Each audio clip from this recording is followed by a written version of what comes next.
저도 데이터를 보고 깜짝 놀랐습니다. 시도 단위로 보면 대구시는 세 번째였고 다른 도시들이 더 심각한 상황이었습니다. 그리고 시군구 단위까지 세세하게 넘어가면 생각지도 못하게 미분양이 심각한 도시들이 눈에 띄었습니다. 영상을 보시면 전국의 미분양 현황 파악을 하여서 우리가 조심해야 하는 것도 파악이 됩니다. 그런데 이런 미분양을 단순히 알고 있다는 것만으로 끝나야 할까요? 마트가 거의 끝나갈 때쯤에 가다 보면 할인 많이 하잖아요. 그것만 노리는 분도 있으실 거예요.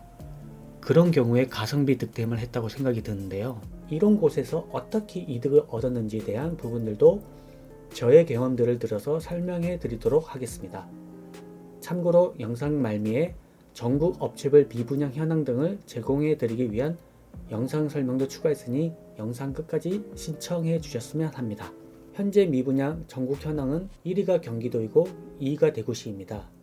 이러다 보니 경기도야 인구가 많기에 이 수치가 크게 와닿지 않고 오히려 대구는 단일시로 보시기에 8,000세대가 크게 와닿으실 걸로 생각이 듭니다. 그래서 해당 도시의 미분양을 인구수로 나누어 봤습니다. 이유는 인구가 1000만 도시에서 미분양 8,000세대와 인구 230만 도시에서 미분양 8,000세대는 소화하는 시간의 차이나 미분양 중압감이 틀리기 때문입니다. 현재 보시는 화면은 이런 인구수를 감안해서 다시 정렬한 시도별 미분양 자료입니다. 1위는 제주시이고 2위는 울산시이고 3위는 대구시에 해당합니다. 제주도의 인구는 근 70만 명으로 인구 1000명당 4세대 미분양이 있고 대구는 230만 명 인구 중에서 3.71세대 미분양이 있습니다. 현재 제주도와 대구의 연도별 미분양 보시면 가장 심했던 리먼 브러더스 사태가 터진 08년도 제주도는 269세대의 미분양이 있었고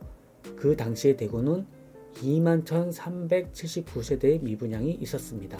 현재는 제주도는 2,807세대이고 대구는 8,807세대의 미분양이 있습니다. 제주도는 현재까지 겪어보지 못한 시련을 넘어가고 있고 오히려 대구는 예전에 비해서는 양호하다면 양호한 상태라고 얘기할 수도 있는 상황인 것 같습니다. 수도권 그러니 인천, 경기도, 광주, 광역시, 서울권이 그나마 미분양이 없는 편이고 분양가를 떠나서 가장 안전한 곳이 서울이라고 볼 수도 있습니다. 저의 이전 영상을 보시면 서울에 마피단지도 있으니 관심 있게 보시면 그래도 어느 정도 인사이트를 얻으실 수 있을 것 같습니다. 그런데 이를 시군구까지 확장해서 보시면 1위는 속초시에 해당합니다. 8만 명의 도시에 1000세대가 미분양 상태로 인구 1000명당 12세대의 미분양이 상태입니다. 그리고 2위가 음성군내입니다. 근 1000세대입니다.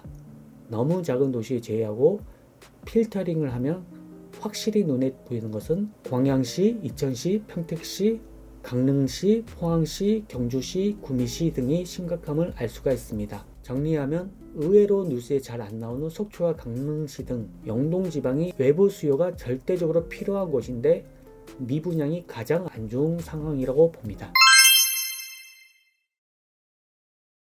건설사도 살아야 하기에 울며 겨자 먹기로 정말 말도 안 되는 가격이 나오는 경우가 종종 있습니다. 최근 영상입니다. 어떻게 생각하시나요? 저는 미분양 광고에서 이런 댓글 처음 보거든요. 가격 착하다. 댓글에 보시면 위치별로다, 측벽소리 난다 글들이 있지만 가격이 싸지고 내가 그 근처에서 살고 있으면 건물의 퀄리티를 보세요. 현재의 공사비 등으로 정말 나오기 어렵다고 생각하시면 됩니다. 여기 바로 다 완판했습니다. 나중에 건설사 물량이라도 또 나오더라도 현재 가격에서 올려서 내놓을 가능성이 있습니다. 또한 서울에서 정말 언론에 많이 나온 수유동 칸타빌 팰리스 보시면 정부에서 매수했다는 내용 등도 있었는데요. 지금 서울에서 34평 국평으로 강북에서도 14 후반선에 나오는 것을 보시면 갑자기 30평짜리 한 동이지만 처음에 내가 인식했던 금액과는 틀려지게 되는 겁니다. 이렇게 미분양이 많은데 할인하더라도 더 떨어진다. 떨어지는 칼라 잡으면 안 된다. 무슨 아파트 분양이냐 헛소리 하지 말라고 하실 수 있습니다. 맞습니다. 맞는 얘기시고요. 그런데 오늘 이거 하나만 얻어가시면 좋으실 것 같습니다. 우리나라 부동산 통계 이후로 단일 기준으로 가장 많이 떨어진 퍼센티지가 얼마인지 아시나요? 직전 가격 대비 30%입니다. 아파트 통계율로 5천만 인구가 그 수많은 경란을 겪고 나온 부동산의 역사에서 가장 많이 내려간 순간이 IMF, 리먼 브러더스, 최근에 22년 금리 급등시일 때입니다. 그때가 평균 30%가 떨어졌습니다. 아주 안 좋은 아파트, 거래 등을 제외하면 저는 48%까지 떨어진 아파트를 찾은 적이 있습니다. 그렇지만 기준점이 중요하니 30%라는 것을 잊지 말아 주셨으면 합니다. 한번 본인의 아파트를 참고 삼아 확인해 보시면 기가 막히게 어렴풋이 맞아 떨어지는 것을 아실 겁니다. 참고로 가락동 헬리오시티에서 레고랜드 사태 직전 최고가는 23억 8천만 원이었고, 레고랜드 사태 이후 증여 13억 8천만 원, 또 1층 금액을 제외한 최저 거래 가격은 22년 12월 21일자 15억 9천만 원이었습니다. 33%가 최저였습니다. 저는 이런 미분양 정보들을 그냥 공포 자극한다고 해서 인생이 바뀌는 거 없다고 생각합니다. 공포 마케팅으로 이익을 얻는 것은 이 공포 마케팅을 활용하는 유튜브와 기자 정도이지 좋은 곳이 어디일까요? 미분양이 늘어난다고 정부가 좋겠습니까? 건설사가 좋겠습니까? 미분양이 늘어난다면 처음에는 쌤통이다라고 생각하실 수 있습니다. 그렇지만 이게 쌓이면 좀 우리나라가 걱정이 되는 거 다 비슷하실 것 같습니다. 현재 무정부 상태인 것 같지만 그래도 문제가 심각해지면 다 일하면서 대책 내놓고 누군가 지방 대책도 내놓게 됩니다. 정말 누구나 알고 있는 명언이 있습니다. 무릎에 서서 어깨에 판다. 우리가 바닥을 모를 뿐이지 만약에 바닥에 산다면 절대 손해는 없을 겁니다. 대부분 미분양으로 가장 많다고 생각하시는 대구 얘기를 한다면 리먼 브러더스 사태가 터진 직후에 대구의 2009년도 미분양 아파트 세대수는 2만 세대였습니다. 그때 저는 대구의 도시를 돌아다니다 보면 아파트 외벽에 이런 플랜카드가 대문짝같이 걸려있는 것을 많이 봤습니다. 일단 2년 살아보시고 구입하세요.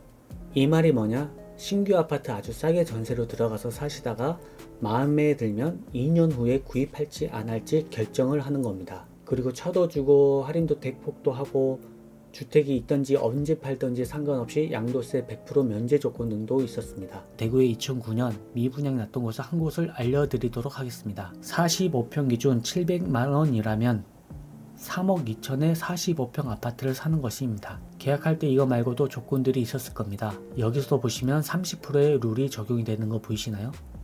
그 당시에도 할인 분양가는 좀 더 해주는 곳도 있었지만 30%가 기준점이라고 보셔도 될 것 같습니다. 여기 말고도 용인수지 대형 평형들도 근 10년 동안 미분양이었습니다. 조건이 주변 시세 대비 싸지는 순간 바로 완판이 되어버렸습니다. 그리고 나중에 다시 자세히 알려드리고 싶은 내용인데요. 최근 3년간의 서울권의 분양가를 한번 보실까요? 거의 같은 동네인데 해가 갈수록 분양가가 10억에서 14억 선까지 올라간 것을 보실 수 있습니다. 2008년에도 고분양가가 얘기가 나왔었습니다. 그런데 그때와 현재 정말 큰 차이가 있습니다. 그것은 인플레이션이라는 큰 변수가 있거든요. 현재 건설사들이 적자 상태로 아주 힘들어합니다. 분양가를 올려야 적자에서 탈출을 하고, 그러니 분양가를 낮게 해서는 아파트를 짓지 않으면 안 왔지 금액을 내리기가 어려운 상황이 온 것 같습니다. 제가 예전에 이런 미분양 단지를 투자를 했던 적이 있습니다. 창원에서도 가장 아래쪽 마리네시앙이라는 곳이 있었습니다. 아주 유명한 곳인데요. 아마 한때 미분양 끝판왕이라고 뉴스에 도배된 적이 있습니다. 준공한 이후에도 1년간 대부분이 미분양 상태였습니다. 4298세대인데요. 저도 처음에 가서 와, 다 노란색이네 하고 갔거든요. 그런데 여기에 왜 투자를 했냐면 이 한 장을 보고 투자를 했습니다. 어떠시나요? 미래가치 필요 없고 옆 단지보다 1억이 싸게 들어간 겁니다. 제가 4억에 사서 그 물건이 8억까지 갔다가 현재는 5억 3천 선에 형성이 되어 있습니다. 이 미분양 단지도 안 팔리면 안 팔릴수록 조건이 마구 변하게 되어 있습니다. 더는 얘기 안 하겠습니다. 그런 미분양 단지에 관심을 가져야 한다면 어떻게 미분양 단지를 찾느냐? 이런 관심이 있으시다면 지자체 홈페이지에서 미분양이라고 검색하셔서 미분양 단지를 조회해서 그림과 같은 내용을 보실 수 있습니다. 그리고 네이버 부동산에도 미분양이라는 카테고리가 있습니다. 여기에는 전화번호도 있습니다. 근처에 사시잖아요? 그럼 한번 전화해보세요. 혜택이나 할인 금액이 어떻게 되는지 문의해보세요. 그럼 생각보다 조건이 좋은 곳이 있을 수 있습니다. 아님 조건이 전화 받는 분에게 변경이 되면 문자라도 한번 달라고 해보세요. 그럼 갑자기 뜻밖의 문자가 오기도 합니다. 그런 곳에 전화하면 내 전화번호 돈다고요? 그냥 하지 마세요. 좋은 조건으로 억대로 낮춰서 내가 설거지 할 수 있다면 좀 전화번호 돌면 어떻습니까? 보이싱피싱은 아니지만 그냥 싫다. 그럼 제 번호 다른 곳에 알리지 말아달라고 얘기하시면 됩니다. 그분들도 시간이 돈인 분들입니다. 그냥 그 사람들이 정보 준다고 생각하시고 마음 먹으면 될 것 같습니다. 지자체 조회하는 것도 귀찮다. 그럼 일단 저를 구독해 주시고 설명란에 링크를 보시고 메일 주소 남겨주시면 친절하게 제가 전국 미분양 리스트를 드리도록 하겠습니다. 그리고 구독자가 많으시고 요청하시는 분들이 많으시면 근처 최고가 아파트나 신축 아파트로 같이 연결해서 보내드리도록 하겠습니다. 감사합니다.